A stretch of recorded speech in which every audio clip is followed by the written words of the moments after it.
다 함께 사도신경으로 신앙 고백드립니다. 전능하사 천지를 만드신 하나님 아버지를 내가 믿사오며 그 외아들 우리 주 예수 그리스도를 믿사오니 이는 성령으로 잉태하사 동정녀 마리아에게 나시고 본디오 빌라도에게 고난을 받으사 십자가에 못 박혀 죽으시고 장사한 뒤 사흘 만에 죽은 자 가운데서 다시 살아나시며 하늘에 오르사 전능하신 하나님 우편에 앉아 계시다가 저리로서 산 자와 죽은 자를 심판하러 오시리라. 성령을 믿사오며 거룩한 공회와 성도가 서로 교통하는 곳과 죄를 사하여 주시는 곳과 몸이 다시 사는 곳과 영원히 사는 것을 믿사옵나이다. 아멘. 좋으신 하나님, 비가 오는 가운데서도 하나님 옆에 나왔습니다. 비가 오나 눈이 오나 하나님을 사랑하는 그 마음 언제나 변함없게 하여 주시고 하나님의 도우심을 얻고자 나온 심령들을 긍휼히 여겨 주시고 하나님 저들의 앞길을 하나님 책임져 주옵시며 간절한 기도를 응답해 주옵소서. 이 비로 인하여서 하나님 피해를 보시는 많은 분들 긍휼히 여겨 주시고 저들에게 또 하나님의 놀라우신 은혜로 함께하여 주셔서 어려움을 당하지만 하나님의 은혜 가운데 잘 이겨낼 수 있도록 주님 인도해 주옵소서. 감사드리며 모든 말씀 예수님의 이름으로 기도합니다. 아멘. 하나님 말씀 봅니다. 하나님 말씀은 요한계시록 12장 1절에서 17절까지 봅니다. 하나님 말씀은 요한계시록 12장 1절에서 17절까지 한 절씩 교독을 읽겠습니다. 하늘에 큰 이적이 보이니 해를 옷 입은 한 여자가 있는데 그 발 아래는 달이 있고 그 머리에는 12별의 관을 썼더라. 이 여자가 아이를 베어 해산하게 되매 아파서 애를 쓰며 부르짖더라. 하늘에 또 다른 이적이 보이니를 보라, 한 큰 붉은 용이 있어 머리가 7이요 뿔이 10이라. 그 여러 머리에 7 왕관이 있는데 그 꼬리가 하늘의 별 3분의 1을 끌어다가 땅에 던지더라. 용이 해산하려는 여자 앞에서 그가 해산하면 그 아이를 삼키고자 하더니 여자가 아들을 낳으니 이는 장차 철장으로 만국을 다스릴 남자라. 그 아이를 하나님 앞과 그 보좌 앞으로 올려가더라. 그 여자가 광야로 도망하매 거기서 1260일 동안 그를 양육하기 위하여 하나님께서 예비하신 곳이 있더라. 하늘에 전쟁이 있으니 미가엘과 그의 사자들의 영과 더불어 싸울세. 영과 그의 사자들도 싸우나 이기지 못하여 다시 하늘에서 그들이 있을 곳을 얻지 못한지라. 큰 용이 내쫓기니 옛 뱀 곧 마귀라고도 하고 사탄이라고도 하며 온 천하를 꿰는 자라. 그가 땅으로 내쫓기니 그의 사자들도 그와 함께 내쫓기니라. 내가 또 들으니 하늘에 그 음성이 있어 이르되 이제 우리 하나님의 구원과 능력과 나라와 또 그의 그리스도의 권세가 나타났으니 우리 형제들을 참소하던 자 곧 우리 하나님 앞에서 밤낮 참사하던 자가 쫓겨나고 또 우리 형제들이 어린 양의 피와 자기들의 증언이나 말씀으로써 그를 이겼으니 그들은 죽기까지 자기들의 생명을 아끼지 아니하였도다. 그러므로 하늘과 그 가운데 거하는 자들은 즐거워하라.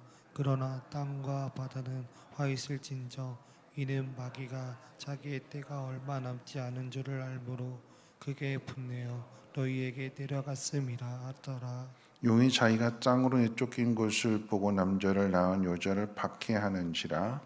그 여자가 큰 독수리의 2 날개를 받아 광야 자기 곳으로 날아가 거기서 그 뱀의 낯을 피하여 1때와 2때와 반 때를 양육받으매 여자의 뒤에서 뱀이 그 입으로 물을 강같이 토하여 여자를 물에 떠내려 가게 하려 하되 땅이 여자를 도와 그 입을 벌려 용의 입에서 토한 강물을 삼키니 용이 여자에게 분노하여 돌아가서 그 여자의 남은 자손 곧 하나님의 계명을 지키며 예수의 증거를 가진 자들과 더불어 싸우려고 바다 모래 위에 서 있더라. 아멘. 오늘 말씀의 내용에는 2가지 이적을 보여주게 되는데 여러분 이것은 우리가 주님 오시는 그날에 이루어질 일들이 아니라 이미 이루어지고 있는 일들이고, 그러니까 요한 사도가 지금 이 두 가지 이적을 보게 될 때에 장차 주님 오시는 그날에 이루어질 일이 아닌 예수님께서 태어나시는 그런 일들, 그 예수님을 죽이려고 한 일들, 이 모든 것들을 쫙 이렇게 파노라마처럼 이렇게 쫙 풀어내는 이야기입니다. 그 의미를 한번 생각해 본다면, 머리에는 12별의 관을 쓰고 해로 옷을 입고 달을 밟고 있는 여인이 있습니다. 이 여자가 임신하고 해산하게 될 때에 아파서 애를 쓰며 부르짖는다고 그랬습니다. 그러니까 해산의 고통으로 인한 부르짖음이죠. 고통 속에서, 그 해산의 고통 속에서 아들이 태어났는데 철장의 권세를 가지고 태어났다는 점에서 시편 2편의 말씀과 똑같은 말씀입니다. 시편 2편의 이 내용은 세상의 군왕들이 비웃고 조롱하고 아들을 죽이려고 하는데, 근데 그 아들이 철장의 권세를 가지고 태어났다. 시편 2편에서 그대로 가르쳐주고 있습니다. 이 말씀은 곧 이제 그 아들은 예수님을, 메시아를 상징하게 되는 거죠. 두 번째 이적으로 이제 큰 붉은 용이 등장하게 됩니다. 이 용은 머리가 7이고 뿔이 10, 그리고 머리에 7 왕관을 썼다고 했습니다. 성경에서 말하는 이 용은 신비한 동물이 아니라 큰 뱀을 의미하게 됩니다. 그러니까 풀어서 설명하면 이 붉은 용은 사탄의 대리자이지요. 그래서 세상 권세를 잡고 하나님을 대적하면서 성도들을 핍박하는 세력을 가리킵니다. 바벨론일 수 있고, 그 다음에 나오게 된 페르시아일 수 있고, 또 그 다음에 뭐 그리스, 로마, 이렇게 순서대로 하나님을 대적하는 세력을 상징하게 되는 것입니다. 붉은 영이 하는 것은 두 가지입니다. 첫 번째는 해산하는 그 여자를 죽이려고 합니다. 그 여자를 죽이게 되면 태어나게 될 아이도 죽일 수 있기 때문에, 즉 메시아도 죽일 수 있기 때문에, 옛날에 뭐 시리즈로 나왔던 영화 이제 터미네이터라고 하는 영화에 보면 그 미래에서 온 그 적이 아이가 이제 메시아가 되고 구세주가 될 거니까 그 아이를 죽이기 위해서 미래에서 와서 아이를 죽이려고 하는데, 터미네이터가 그걸 뭐 지켜주고 그런 내용인 거죠. 해산하는 여인을 죽이게 되면 여인도 죽이고 아이도 죽일 수 있기 때문에 이 붉은 용이 이 해산하는 여인을 죽이려고 합니다. 그런데 이 여자가 붉은 용을 피해서 광야로 갔다고 그랬어요. 성경은 그 광야가 하나님께서 예비하신 곳임을 이제 가르쳐 주고 있습니다. 광야라고 하는 것을 한번 생각해 본다면, 광야라고 하는 것은 사람이 살 수 없는 곳입니다. 사람이 그 광야에서 아무것도 할 수 없죠. 농사를 지을 수도 없고 집을 짓고 살 수도 없고 그 어떤 도움도 받을 수 없는 곳이 광야입니다.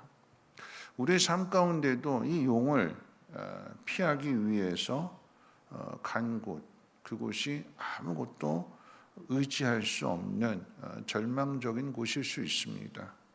그런데 역설적으로 생각해 본다면 그렇기 때문에 사람의 힘으로 할 수 없는 그 환경 가운데 놓여져 있기 때문에, 그 현실이 광야와도 같기 때문에 거기에서 하나님의 도우심을, 그리고 하나님의 보호를 받는다라고 하는 거죠. 광야는 피하고 싶은 장소. 그 누구도 광야에서 살고 싶지는 않습니다. 그 누구도 고난을 원하지는 않아요. 그런데 우리가 당하는 그 고난 때문에, 이루 말할 수 없는 그 가슴 아픈 현실들 때문에 그 속에서 하나님의 사랑을, 하나님의 보호를 경험하게 됩니다. 7절 이하의 내용을 보게 되면 이제 하나님의 그 보호하심이 땅에서 나타나지 않고 하늘에서 이루어진다라고 하는 사실을 먼저 기억해야 될 것입니다. 하늘의 군대장 미가엘과 이 붉은 용이 붙었는데, 이 붉은 용이 미가엘을 이기지 못함으로써 하늘에서 쫓겨나게 됩니다. 쫓겨난 이 붉은 용이 최후의 심판을 앞두고 있기 때문에 마지막 발악을 한다고 했습니다. 사탄으로 상징되는 이 붉은 용이 하는 일 두 번째를 생각해 보면, 첫 번째는 이 여인을 죽이고 그 여인이 해산한 아들을 죽이려고 하는 그 일을 하려고 했는데, 그게 시도했는데 두 번 실패하게 되니까 두 번째 이제 하는 일이 무엇이냐면 천하를 꿰는 일과 참소하는 일이라고 그랬습니다. 그러니까 한마디로 이야기하면 사탄이 하는 일은 유혹과 고발입니다. 유혹은 사람을 넘어지게 하고 하나님에게서 멀어지게 하는 꼬임입니다. 꼬임. 세상적인 것들을 미끼로 던져서 그것을 무는 것, 이게 유혹인 거잖아요. 그렇게 해서 미끼를 물게 되면 그 다음은 그 낚싯줄에, 그 미끼가 달려져 있는 그 줄에 끌려다니는 거예요. 끌려다니면서 그렇게 해서 유혹에 넘어진 사람들, 다시 말하면 죄를 지은 그 사람으로 하여금 다시 일어나지 못하도록 참소합니다. 고발합니다. 고발이라고 하는 것은 뭐냐면 그 죄를 지은 사람 마음에 자꾸 죄책감을 불러일으키는 거예요. 다시 일어나지 못하도록. 가룟 유다가 그래서 자살하는 거죠. 사탄이 뭐라고 고발할까요? 야, 네가 예수님 제자라고 하면서 너 예수님 배반했잖아. 네가 예수님을 팔아넘겼잖아. 네가 어떻게 그러고도 제자라고 할 수 있어? 야, 예수님 너한테 어떻게 해주셨는지 한번 생각해봐. 너한테 몇 번이나 기회를 주셨는데 너 그거 네가 다 무시하고 네 욕심 차리겠다고 네 스승 배반한 거잖아. 자꾸 어떻게 해요? 죄를 불러일으키는 거예요. 자꾸 생각나게 하는 거예요. 그래서 내가 그랬지, 내가 죄인이지, 내가 어떻게 낯을 들고 살아갈 수 있어? 세상 사람들이 다 나를 손가락질할 텐데 내가 이걸 어떻게 견뎌낼 수 있을까? 스스로 자살하게 되는. 그럼 사탄이 하는 일은 유혹할 뿐만 아니라 유혹에 넘어진 사람을 자꾸 죄를 생각나게 하는 것. 그게 고발입니다. 여러분, 사탄에서 이 유혹에서 이길 수 있는 그 방법을 오늘 본문에서도 두 가지로 가르쳐 주게 되는데 11절 이하에 기록되어져 있죠. 첫 번째는 무엇이냐면 어린 양의 피이고, 두 번째는 자기들이 증언하는 말씀이라고 그랬습니다. 우리의 구원은 하나님의 하나뿐인 그 아들의 피를 통해서 얻게 된 구원입니다. 그 무엇과도 비교할 수 없는 하나님의 사랑으로 받은 구원이죠. 그럼 이 사실을 믿는 사람은 이 하나님의 말씀에 대한 자기 경험이 있어야 된다고 했습니다. 그럼 신자들에게는 두 종류의 신자가 있는데, 하나는 하나님의 말씀을 경험한 신자와 또 하나는 하나님의 말씀을 경험해 보지 못한 신자. 하나님 말씀을 경험했다라고 하는 것은 하나님 말씀 그대로 지키고 하나님 말씀 그대로 순종함으로써 그 하나님 말씀을 순종하는 자에게 따라오게 되는 그 하나님의 은혜, 하나님의 능력을 경험하게 됐으니까 어떻게 해요? 그 경험치를 가지고 그 다음에 또 유혹이 오고 또 시련이 오게 될 때에 그 말씀을 통해서 사탄의 유혹을 이겨내는 거죠. 근데 말씀을 경험하지 못했다라고 하는 것은 이 자리에 앉아 있기는 하지만 또 말씀도 듣기는 하지만 지난 주일날 말씀을 살펴봤던 것처럼 실천하지 않는다라고 하면, 말씀대로 행하지 않는다라고 하면, 이 하나님 말씀이 진리라고 하는 것은 하나님 말씀 우리가 생명의 양식이 된다라고 하는 이 사실을 깨닫지 못하게 되는 거예요. 늘 그냥 형식적인 모습으로만 그 자리에서 계속해서 방황하게 되는 것이고 맴돌게 되는 거죠. 이런 믿음은 평안할 때의 믿음이 아니라 위기의 순간에 믿음이 필요한 거죠. 생각하지 못한 일이 터지게 되었을 때, 그런 상황에 부딪히게 되었을 때에 하나님 말씀을 경험한 사람은 그 말씀을 붙들고 그 말씀대로 순종하며 따라갑니다. 근데 말씀을 경험하지 못한 사람은 어떻게 해요? 세상이 주는 유혹에, 그러니까 사탄이 주는 그 미끼 앞에 홀라당 그거 먹어버리고 끌려다니게 되는 거죠. 예수님이 이 땅에 오셔서 사탄을 이기신 것은 오직 하나님의 말씀으로 이기셨다는 사실을 우리는 기억해야 됩니다. 동일하게 우리도 하나님 말씀으로부터 마귀의 유혹을 이겨내는 이 훈련을 받아야 되는 것입니다. 혹 우리의 믿음이 연약하고 육신이 연약해서 시험에 빠질 수도 있고 넘어질 수도 있죠. 죄를 범하게 되는 거죠. 그럼 그럴 때 사탄은 자꾸 그 죄를 생각나게 할 거예요. 그럴 때도 우리가 붙들어야 될 하나님 말씀이 있는데 로마서 8장 33절로 34절 말씀에 이렇게 기록되어져 있습니다. 누가 능히 하나님께서 택하신 자들을 고발하리요? 의롭다 하시는 이는 하나님이시니 누가 정죄하리요? 죽으실 뿐 아니라 다시 살아나신 이는 그리스도 예수시니 그는 하나님 우편에 계신 자요 우리를 위하여 간구하시는 자시니라. 지금도 우리를 위해서 기도하시고 앞으로도 우리를 위해서 기도하신대요. 왜요? 우리는 연약하기 때문에 믿음대로 산다고 하지만 자꾸 세상적인 유혹에 넘어지게 되고 근심하게 되고 그래서 하나님 말씀대로 살아가지 못하는 그런 우리들, 아직 어린 우리들의 믿음을 성장시키기 위해서 주님이 지금도 그리고 앞으로도 계속해서 하나님 나라 이룰 때까지 믿음이 성장할 때까지 우리를 위해서 기도하시는데요. 이 사실을 깨닫게 될 때 이게 우리에게 힘이 되는 거죠. 주님이 나를 위해서 십자가에 못 박혀 죽으셨을 뿐만 아니라 그걸로 끝나는 것이 아니고 지금도 나를 위해서 기도하시는구나. 주님은 나를 위해서 기도하시고 주님이 보내주신 성령은 우리 안에서 어떻게 살아가야 될지, 어떻게 이겨내야 될지 하나님 말씀을 가르쳐 주시고 또 힘도 주시고 그 길로 인도해 주시는 거잖아요. 이 사실을 믿게 될 때 우리에게 힘이 되어진다라고 하는 것입니다. 여러분 이것을 동일하게 우리의 삶 가운데 적용해 본다면 여러분 자녀들은 저절로 성장하고 성숙해지지 않습니다. 내 마음대로 살게요. 잔소리하지 마세요. 내가 알아서 할게요. 자기 마음대로 자기 고집대로 하겠다고 세상으로 나갈 때가 있어요. 부모 말 안 들을 때가 있습니다. 자기가 한번 살아보겠다고. 그럴 때 그 모습 자체가 성숙한 모습은 아니잖아요. 어린 모습이잖아요. 그럼 그것을 아는 부모가 해야 될 일은 그 자리를 계속해서 지키면서 그 자녀를 위해서 기도하는 거예요. 그럼 그 자녀는 세상 가운데서 그 세상의 냉혹함을 경험하고 난 다음에 이곳이 내가 있을 곳이 아니구나. 그 넘어진 그 자리에서 누가복음 15장에 탕자가 아버지의 집을 생각하게 된 것처럼 어떻게 해요? 아버지의 집을 생각하게 되는 거고 아버지를 생각하게 되는 거죠. 그럴 때 돌아올 수 있는 거예요.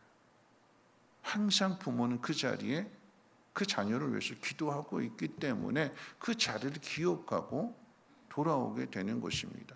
이것을 경험하게 되니까 어떻게 해요? 이 경험치를 가지고 세상에 유혹이 온다 할지라도 그 다음은 성장했기 때문에 그 유혹을 이겨내고 말씀을 경험한 사람으로서의 삶을 살아갈 수 있는 것입니다. 말씀을 마칠 텐데요. 여러분 예수님이 이 땅에 오셔서 우리를 위해서 죽으셨을 뿐만 아니라 지금도 우리를 위해서 기도하고 계신데 하나님 우리를 이렇게나 사랑하시는데 누가 이 하나님의 사랑에서 우리를 끊을 수 있느냐? 하나님의 사랑에서 우리를 끊어갈 수 있는 그 세력은 아무것도 없다. 성경은 분명하게 우리에게 가르쳐주고 있는 것입니다. 오늘 우리에게 주어진 현실의 삶이 고달플 수 있어요. 내 마음대로 되지 않을 수 있습니다. 원하는 계획하는 그런 일들이 이루어지지 않을 뿐만 아니라 그렇게 내가 애지중지했던 그 자녀들이 부모의 마음을 아프게 할 수도 있어요. 그런데 그것은 당연한 거예요. 왜냐하면 세상이 자꾸 유혹하고 미혹하고 넘어뜨리려고 하기 때문에. 여러분 그런데 그 자녀를 부모는 포기할까요?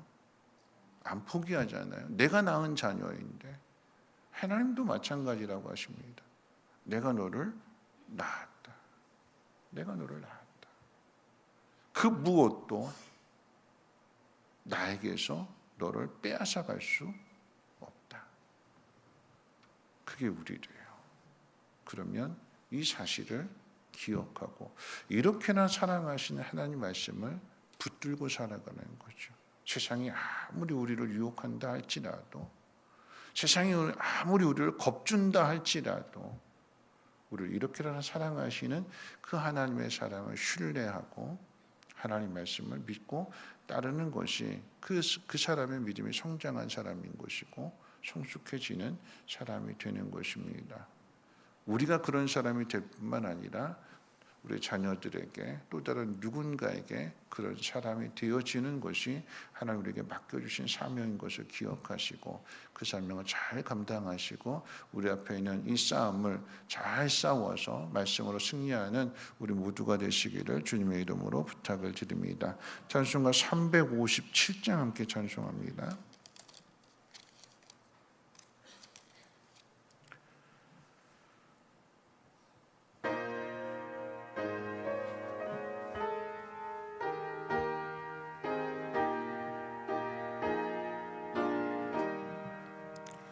주 믿는 사람이 일어나 다 힘을 합하여 이 세상 모든 마귀를 갇혀서 멸하세. 저 앞에 오는 적그를 다 싸워 이겨라. 주 예수 믿는 힘으로 온 세상 이기네. 믿음이 이기네. 믿음이 이기네. 주 예수를 믿음이 온 세상 이기네.